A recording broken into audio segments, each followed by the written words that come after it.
Hello friends, I am Mustafa from FITAC. Welcome to FITAC IT Club. FITAC IT Clubിലേക്ക് സ്വാഗതം. കൂടുതൽ video ലഭിക്കുന്നതിനായി channel subscribe ചെയ്യുക, like ചെയ്യുക, share ചെയ്യുക, comment ചെയ്യുക.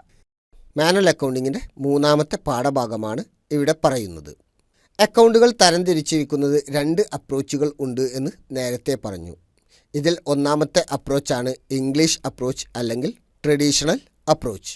ഇത് നേരത്തെ നാം പഠിച്ചു. ഈ അപ്രോച്ച് പ്രകാരം അക്കൗണ്ടിനെ മൂന്നാക്കി തരംതിരിച്ചിരിക്കുന്നു: personal account, real account, nominal account. ഈ മൂന്ന് അക്കൗണ്ടിൻ്റെയും അക്കൗണ്ടിംഗ് റൂൾസുകളും നേരത്തെ നാം പഠിച്ചു കഴിഞ്ഞു. ഇനി എന്താണ് മോഡേൺ അപ്രോച്ച് അല്ലെങ്കിൽ അമേരിക്കൻ അപ്രോച്ച് എന്ന് നോക്കാം. മോഡേൺ അപ്രോച്ച് പ്രകാരം അക്കൗണ്ടിനെ 5ആയി തരംതിരിച്ചിരിക്കുന്നു. അവയെക്കുറിച്ചാണ് ഇനി നാം പഠിക്കുന്നത്. There are 5 types of account, അതായത് 5 തരം ഗ്രൂപ്പ് ഓഫ് അക്കൗണ്ട്സുകൾ ഉണ്ട്.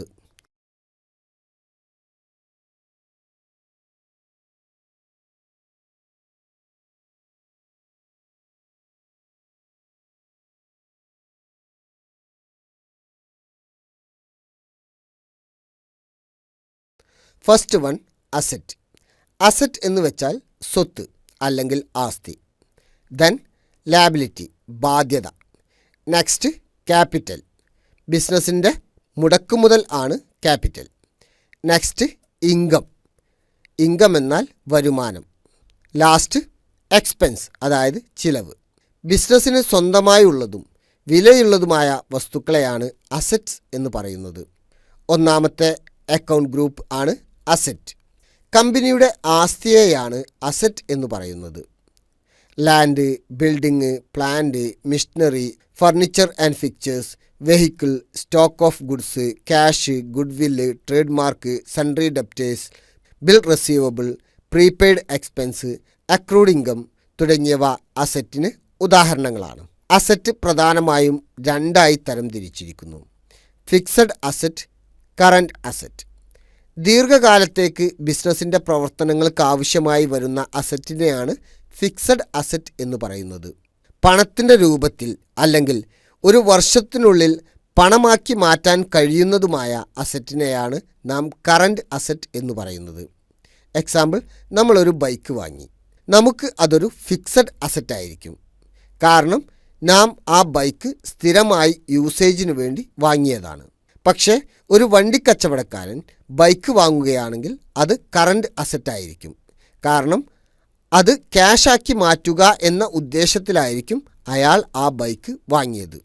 അതായത് നമ്മളൊരു അസറ്റ് വാങ്ങുമ്പോൾ ഏത് ഉദ്ദേശത്തോടെയാണോ വാങ്ങുന്നത് അതിനനുസരിച്ച് ഫിക്സഡോ കറൻറ്റോ ആയിരിക്കും. അസറ്റ് അക്കൗണ്ടിൻ്റെ റൂൾസ് ഇതാണ്: increasing asset is debited and decreasing asset is credited. ബിസിനസ്സിൽ ആസ്തി കൂടുമ്പോൾ ഡെബിറ്റ് ചെയ്യണം, ബിസിനസ്സിൽ ആസ്തി കുറയുമ്പോൾ അവ ക്രെഡിറ്റ് ചെയ്യണം. ഉദാഹരണമായി, ബിസിനസ്സിൽ 10,000 രൂപയ്ക്ക് മിഷനറി വാങ്ങി. ഇവിടെ 2 ഘടകങ്ങളുണ്ട്: ഒന്ന് മിഷനറി, രണ്ടാമത്തേത് ക്യാഷ്. ഇവ രണ്ടും അസറ്റുകളാണ്. അസറ്റിൻ്റെ റൂൾ ആസ്തി കൂടുമ്പോൾ അവ ഡെബിറ്റ് ചെയ്യണം എന്നാണ്. ആസ്തി കുറയുമ്പോൾ അവ ക്രെഡിറ്റ് ചെയ്യണം. ബിസിനസ്സിലേക്ക് വരുന്നത് മിഷനറിയാണ്. ബിസിനസ്സിൽ നിന്ന് അതിന് പകരമായി നൽകുന്നത് ക്യാഷാണ്. അതുകൊണ്ട് മിഷനറി ഡെബിറ്റ് ചെയ്യണം. മിഷനറി കൂടുകയാണ് ചെയ്തത്, അതുകൊണ്ട് ഡെബിറ്റ് ചെയ്യണം.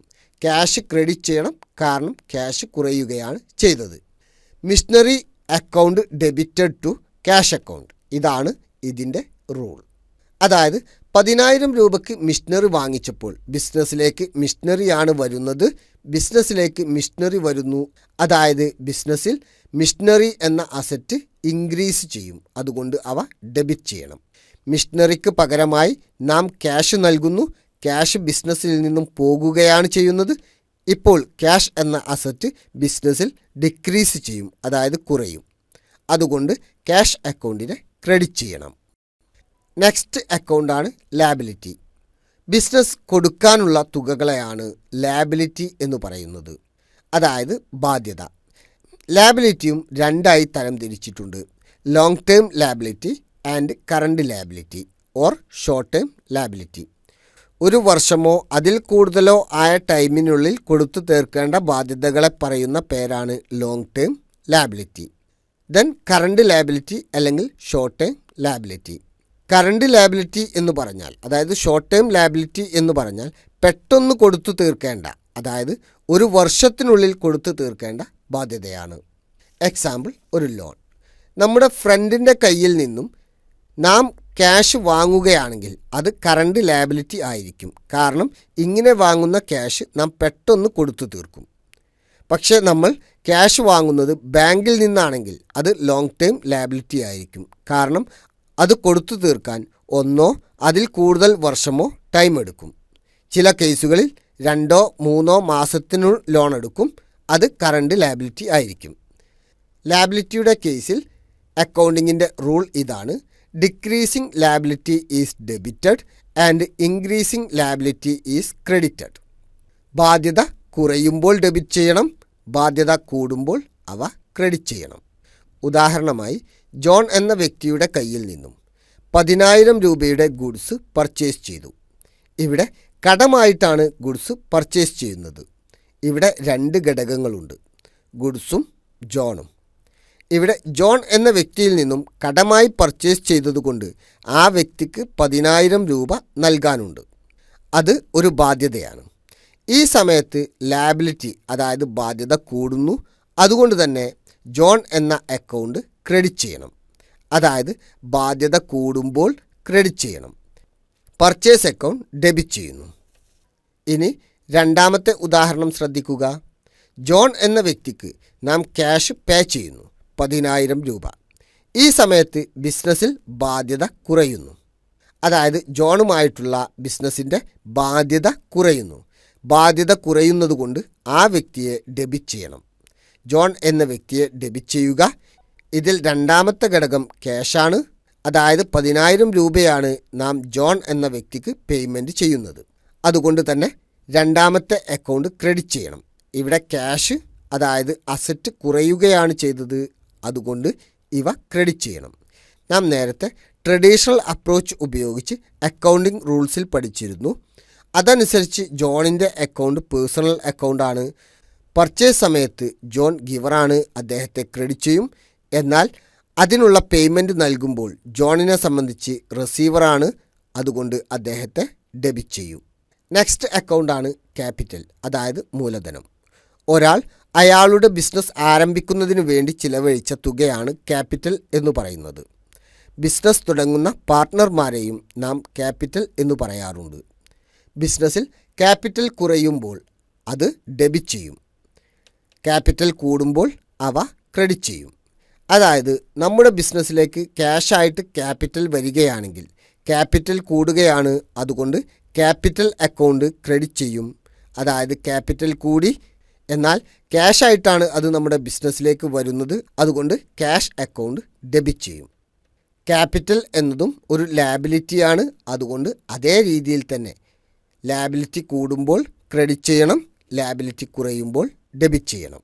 ബിസിനസ്സിൽ ഉപയോഗിക്കുന്ന അടുത്ത ഒരു ടേം ആണ് ഡ്രോയിങ്. ഉടമയുടെ സ്വന്തം ആവശ്യത്തിനു വേണ്ടി ബിസിനസ്സിൽ നിന്നും അസറ്റ് ഉപയോഗിച്ചാൽ അതിനെ ഡ്രോയിങ് എന്ന് പറയുന്നു. ഡ്രോയിങ് ഉണ്ടാകുമ്പോൾ ക്യാപിറ്റൽ കുറയുന്നു. പ്രോഡക്റ്റാണ് സ്വന്തം ആവശ്യത്തിനു വേണ്ടി ഉപയോഗിച്ചതെങ്കിൽ ഡ്രോയിങ് എന്ന ഘടകവും പർച്ചേസ് എന്ന ഘടകവുമാണ് എൻട്രിയിൽ, അതായത് അക്കൗണ്ടിങ്ങിൽ വരിക. കാരണം ഗുഡ്സ് അല്ലെങ്കിൽ പ്രോഡക്റ്റ് ബിസിനസ്സിൽ എത്തുന്നത് പർച്ചേസ് നടത്തിയാണ്. ക്യാഷ് ആണ് സ്വന്തം ആവശ്യത്തിനു വേണ്ടി ഉപയോഗിച്ചതെങ്കിൽ ഡ്രോയിങ് എന്ന ഘടകവും ക്യാഷ് എന്ന ഘടകവുമാണ് അക്കൗണ്ടിങ്ങിൽ വരിക. അടുത്തത് ഇൻകം. ഇതിനെ 2ആയി തരംതിരിക്കാം. ഡയറക്റ്റ് ഇൻകം എന്നും ഇൻഡയറക്റ്റ് ഇൻകം എന്നും. ഡയറക്റ്റ് ഇൻകം എന്ന് പറഞ്ഞാൽ ഒരു ബിസിനസ്സുമായി ബന്ധപ്പെട്ട് വരുന്ന നേരിട്ടുള്ള വരുമാനത്തെ പറയുന്ന പേരാണ് ഡയറക്റ്റ് ഇൻകം. എന്നാൽ ബിസിനസ്സുമായി ബന്ധമില്ലാത്ത വരുമാനങ്ങളെയാണ് ഇൻഡയറക്റ്റ് ഇൻകം എന്ന് പറയുന്നത്. ഒരു ഉദാഹരണം നോക്കാം. നമ്മുടെ ബിസിനസ്സിൽ സെയിൽസ് വഴി ഒരു ഇൻകം വരികയാണെങ്കിൽ അതിനെ നാം ഡയറക്റ്റ് ഇൻകം എന്നാണ് പറയുന്നത്. അതായത് ഒരു ബിസിനസ്സിൽ ആ ബിസിനസ്സിൻ്റെ ടൈപ്പ് അനുസരിച്ച് ഡയറക്റ്റ് റിലേറ്റഡ് ആയിട്ടുള്ള ഇൻകത്തിനെയാണ് നാം ഡയറക്റ്റ് ഇൻകം എന്ന് പറയുന്നത്. എന്നാൽ ഒരു ബിസിനസ്സിൽ ഇൻഡയറക്റ്റായി ലഭിക്കുന്ന ഇൻകത്തെ നാം ഇൻഡയറക്റ്റ് ഇൻകം എന്ന് പറയുന്നു. ഉദാഹരണമായി പഴയ ന്യൂസ് പേപ്പർ വിൽക്കുമ്പോൾ ലഭിക്കുന്ന ക്യാഷ്, അത് ഇൻഡയറക്റ്റ് ഇൻകമാണ്. ഇൻട്രസ്റ്റ് റിസീവ് ചെയ്യുക, അതുപോലെ തന്നെ ഡിസ്കൗണ്ട് സ്വീകരിക്കുക, ഇവയെല്ലാം ഒരു ബിസിനസ്സിനെ സംബന്ധിച്ച് ഇൻഡയറക്റ്റ് ഇൻകമാണ്. പഴയ അസറ്റുകൾ വിൽക്കുമ്പോൾ പ്രോഫിറ്റ് ലഭിക്കുകയാണെങ്കിൽ അതും ഒരു ബിസിനസ്സിനെ സംബന്ധിച്ച് ഇൻഡയറക്റ്റ് ഇൻകമാണ്. ബിസിനസ്സിൻ്റെ ആക്ടിവിറ്റി എന്താണോ അതിൽ നിന്നും ലഭിക്കുന്ന ഇൻകത്തെ നാം ഡയറക്റ്റ് ഇൻകം എന്നും അല്ലാതെ ലഭിക്കുന്ന ഇൻകത്തെ ഇൻഡയറക്റ്റ് ഇൻകം എന്നുമാണ് പറയുന്നത്. നമ്മുടെ ബിസിനസ് ഒരു മൊബൈൽ ഉണ്ടാക്കി വിൽക്കുന്ന ബിസിനസ് ആണ് എങ്കിൽ ആ മൊബൈൽ വിറ്റുകിട്ടുന്ന വരുമാനം ഡയറക്റ്റ് ഇൻകമാണ്. എന്നാൽ നമ്മുടെ ബിസിനസ്സിൽ 2 റൂമുകളുണ്ട്. അതിലൊന്ന് റെൻറ്റിന് കൊടുത്തിരിക്കുന്നു. എല്ലാ മാസവും അതിൽ നിന്ന് റെൻറ്റ് ലഭിക്കുന്നു. അതും വരുമാനമാണ്. പക്ഷേ അത് ഡയറക്റ്റ് ഇൻകമല്ല. കാരണം നമ്മുടെ ബിസിനസ് മൊബൈൽ ആണ്. അതുകൊണ്ട് മൊബൈലുമായി അല്ലാതെ കിട്ടുന്ന വരുമാനത്തെ, അതായത് റൂമിൽ നിന്ന് കിട്ടുന്ന വരുമാനത്തെ ഇൻഡയറക്റ്റ് ഇൻകം എന്ന് പറയുന്നു. ഇൻകം അതായത് വരുമാനം കുറയുമ്പോൾ അവ ഡെബിറ്റ് ചെയ്യണം, ഇൻകം കൂടുമ്പോൾ അവ ക്രെഡിറ്റ് ചെയ്യണം. Decreasing income is debited, increasing income is credited. ഉദാഹരണമായി റെൻറ്റ് റിസീവ്ഡ് Rs 500. ഇവിടെ 500 രൂപ നമ്മുടെ ബിസിനസ്സിന് ഇൻകം ലഭിച്ചു, അതായത് വരുമാനം ലഭിച്ചു. വാടക ഇനത്തിലാണ് ലഭിച്ചത്. ഇവിടെ 2 ഘടകങ്ങളുണ്ട്, റെൻ്റ് അക്കൗണ്ടും ക്യാഷ് അക്കൗണ്ടും. വരുമാനം കൂടുമ്പോൾ അവ ക്രെഡിറ്റ് ചെയ്യണം എന്നതാണ് നാം പഠിച്ചത്. അതുകൊണ്ട് റെൻറ്റ് ക്രെഡിറ്റ് ചെയ്യണം. ക്യാഷ് ബിസിനസ്സിലേക്ക് വരികയാണ്, അതായത് അസറ്റ് കൂടുകയാണ്, അതുകൊണ്ട് അവ ഡെബിറ്റ് ചെയ്യണം. Cash account debited to rent account. നാം നേരത്തെ റൂൾസിൽ പഠിച്ചിരുന്നു, ഇൻകം എല്ലാം ക്രെഡിറ്റ് ചെയ്യുകയാണ് ചെയ്യുന്നത്. ഇൻകം ബിസിനസ്സിലേക്ക് വരുന്നതാണ്. അതായത് ബിസിനസ്സിൽ ഇൻകം വർദ്ധിക്കുമ്പോൾ ക്രെഡിറ്റ് ചെയ്യുകയാണ് ചെയ്യുന്നത്, ഇൻകം കുറയുമ്പോൾ ഡെബിറ്റ് ചെയ്യണം. ഇനി എക്സ്പെൻസ്. വരുമാനം ഉണ്ടാക്കാൻ വേണ്ടി ചിലവഴിക്കുന്ന തുകയാണ് നാം എക്സ്പെൻസ് എന്ന് പറയുന്നത്. എക്സ്പെൻസ് 2 രീതിയിലുണ്ട്, ഡയറക്റ്റ് എക്സ്പെൻസ്, ഇൻഡയറക്റ്റ് എക്സ്പെൻസ്. ബിസിനസ്സിൽ നേരിട്ട് വരുന്ന ചിലവുകളെയാണ് ഡയറക്റ്റ് എക്സ്പെൻസ് എന്ന് പറയുന്നത്, അല്ലാത്തതിനെ ഇൻഡയറക്റ്റ് എക്സ്പെൻസ് എന്നും പറയുന്നു. ഇവിടെ ഒരു സ്ഥാപനത്തിൽ പ്രൊഡക്ഷന് വേണ്ടി അല്ലെങ്കിൽ സെയിൽസിന് വേണ്ടി പ്രൊഡക്റ്റുകൾ പർച്ചേസ് ചെയ്യുകയാണെങ്കിൽ അതിനെ ഡയറക്റ്റ് എക്സ്പെൻസ് എന്ന് പറയുന്നു. അതുപോലെ വേജ് നൽകുക, മാനുഫാക്ചറിങ്ങിനായിട്ടുള്ള റോ മെറ്റീരിയൽ പർച്ചേസ് ചെയ്യുക തുടങ്ങിയവയെല്ലാം ഡയറക്റ്റ് എക്സ്പെൻസുകളാണ്. നമ്മുടെ ബിസിനസ്സുമായി നേരിട്ട് ബന്ധമില്ലാത്ത എക്സ്പെൻസുകളെയാണ് നാം ഇൻഡയറക്റ്റ് എക്സ്പെൻസ് എന്ന് പറയുന്നത്. ഉദാഹരണമായി നമ്മുടെ സ്ഥാപനം ഒരു മാനുഫാക്ചറിങ് കമ്പനിയാണ് എങ്കിൽ ആ കമ്പനി അഡ്വർടൈസിങ്ങിനായിട്ട് പണം ചെലവഴിക്കുമ്പോൾ അതിനെ ഇൻഡയറക്റ്റ് എക്സ്പെൻസ് എന്ന് പറയുന്നു. അതുപോലെ തന്നെ office electricity, office water, printing and stationery, outsourcing expense തുടങ്ങിയവയെല്ലാം നമ്മുടെ സ്ഥാപനത്തെ സംബന്ധിച്ച് ഇൻഡയറക്റ്റ് എക്സ്പെൻസുകളാണ്. ഇതിൽ റൂൾ ഇതാണ്, increasing expense is debited, decreasing expense is credited. അതായത് എക്സ്പെൻസുകൾ കൂടുമ്പോൾ ഡെബിറ്റ് ചെയ്യണം, എക്സ്പെൻസ് കുറയുമ്പോൾ ക്രെഡിറ്റ് ചെയ്യണം. ഉദാഹരണമായി റെൻറ്റ് പെയ്ഡ് Rs 500. ഇവിടെ 500 രൂപ റെൻ്റായിട്ട് പേ ചെയ്തു. ഇവിടെ എക്സ്പെൻസ് ആണ് ഉണ്ടായിരിക്കുന്നത്. ഇവിടെ റെൻറ്റും ക്യാഷുമാണ് 2 ഘടകങ്ങൾ. അതിൽ റെൻറ്റ് അതായത് എക്സ്പെൻസ് കൂടി, അതുകൊണ്ട് അവ ഡെബിറ്റ് ചെയ്യണം. ക്യാഷ് എന്നത് അസറ്റ് അക്കൗണ്ടാണ്. അസറ്റ് നമ്മുടെ ബിസിനസ്സിൽ കുറയുകയാണ് ചെയ്യുന്നത്, അവ ക്രെഡിറ്റ് ചെയ്യും. ഒരു ബിസിനസ് ട്രാൻസാക്ഷനിൽ 2 ഘടകങ്ങൾ ഉണ്ട് എന്ന് നേരത്തെ നാം പറഞ്ഞു. ഈ 2 ഘടകങ്ങളും മനസ്സിലാക്കുക എന്നതാണ് അക്കൗണ്ടിങ്ങിൻ്റെ പ്രാധാന്യം. ഇങ്ങനെ മനസ്സിലാക്കിയതിനു ശേഷം അതിൽ ഏത് ഡെബിറ്റ് ചെയ്യണം, ഏത് ക്രെഡിറ്റ് ചെയ്യണം എന്ന അക്കൗണ്ടിങ് റൂൾസ് ഉപയോഗിച്ച് മനസ്സിലാക്കാം. ഇങ്ങനെ മനസ്സിലാക്കിയതിനു ശേഷം അതിൽ ഏത് ഡെബിറ്റ് ചെയ്യണം, ഏത് ക്രെഡിറ്റ് ചെയ്യണം എന്നത് അക്കൗണ്ടിങ് റൂൾസ് ഉപയോഗിച്ച് മനസ്സിലാക്കാം. അതായത് ഇങ്ങനെ നമുക്ക് ലഭിക്കുന്ന 2 ഘടകങ്ങൾ അസറ്റാണോ, ലാബിലിറ്റി ആണോ, ക്യാപിറ്റലാണോ, അതല്ല ഇൻകമാണോ എക്സ്പെൻസ് ആണോ എന്ന് ആദ്യം മനസ്സിലാക്കണം. അതിനുശേഷം ആ ഘടകങ്ങൾ ബിസിനസ്സിനെ സംബന്ധിച്ച് കൂടുകയാണോ കുറയുകയാണോ എന്ന് മനസ്സിലാക്കും. അതിനുശേഷം അക്കൗണ്ടിങ്ങിൻ്റെ റൂൾസ് ഉപയോഗിച്ച് അതിനെ ഡെബിറ്റ് ചെയ്യുകയോ ക്രെഡിറ്റ് ചെയ്യുകയോ ചെയ്യും. അതായത് അക്കൗണ്ടിങ്ങിൻ്റെ റൂൾസിൽ അസറ്റ് കൂടിയാൽ അതിനെ ഡെബിറ്റ് ചെയ്യും, അസറ്റ് കുറഞ്ഞാൽ അതിനെ ക്രെഡിറ്റ് ചെയ്യും. നമ്മുടെ ബിസിനസ് ട്രാൻസാക്ഷനിൽ ലാബിലിറ്റി ആണ് എങ്കിൽ ലാബിലിറ്റി കുറയുമ്പോൾ ഡെബിറ്റ് ചെയ്യും, ലാബിലിറ്റി കൂടുമ്പോൾ അവ ക്രെഡിറ്റ് ചെയ്യും. ക്യാപിറ്റൽ അക്കൗണ്ട് ആണ് നമ്മുടെ ട്രാൻസാക്ഷനിൽ ഉൾപ്പെട്ടിരിക്കുന്നത് എങ്കിൽ അവ കുറയുമ്പോൾ ഡെബിറ്റ് ചെയ്യും, ക്യാപിറ്റൽ കൂടുമ്പോൾ അവ ക്രെഡിറ്റ് ചെയ്യും. എക്സ്പെൻസിൻ്റെ കേസിൽ എക്സ്പെൻസ് കൂടുമ്പോൾ ഡെബിറ്റ് ചെയ്യും, എക്സ്പെൻസ് കുറയുമ്പോൾ ക്രെഡിറ്റ് ചെയ്യും. ഇൻകം ആണെങ്കിൽ ഇൻകം കുറയുമ്പോൾ ഡെബിറ്റ് ചെയ്യും, ഇൻകം കൂടുമ്പോൾ അവ ക്രെഡിറ്റ് ചെയ്യും. ഇവ നാം നേരത്തെ പഠിച്ചിട്ടുണ്ട്. മറ്റൊരു രീതിയിൽ പറയുകയാണെങ്കിൽ പേഴ്സണൽ അക്കൗണ്ടിങ്ങിൽ ഉപയോഗിക്കുന്ന accounting rule debit the receiver credit the giver എന്നതാണ്. ഇത് സ്വീകരിക്കുന്ന വ്യക്തികളെ ഡെബിറ്റ് ചെയ്യണം, നൽകുന്ന വ്യക്തികളെ ക്രെഡിറ്റ് ചെയ്യണം. പേഴ്സണൽ അക്കൗണ്ടിൽ capital account, sundry debtors, sundry creditors, bank മുതലായ സ്ഥാപനങ്ങളാണ് ഉൾപ്പെടുന്നത്. അതായത് പേഴ്സണൽ അക്കൗണ്ടിൽ വ്യക്തികളും സ്ഥാപനങ്ങളും ഫൈനാൻഷ്യൽ ഇൻസ്റ്റിറ്റ്യൂഷനുകളും ഉൾപ്പെടുന്നു. അതായത് capital, sundry debtors, sundry creditors, bank മുതലായവ ഇതിൽ ഉൾപ്പെടും. ഇവരുടെ അക്കൗണ്ട് സെലക്ട് ചെയ്യുകയാണെങ്കിൽ ആരാണോ സ്വീകരിക്കുന്നത് അവരെ ഡെബിറ്റ് ചെയ്യും, ആരാണോ നൽകുന്നത് അവരെ ക്രെഡിറ്റ് ചെയ്യും. റിയൽ അക്കൗണ്ടിൽ ബിസിനസ്സിലേക്ക് എന്താണോ വരുന്നത് അതിനെ ഡെബിറ്റ് ചെയ്യും, ബിസിനസ്സിൽ നിന്ന് എന്താണോ പോകുന്നത് അതിനെ ക്രെഡിറ്റ് ചെയ്യും.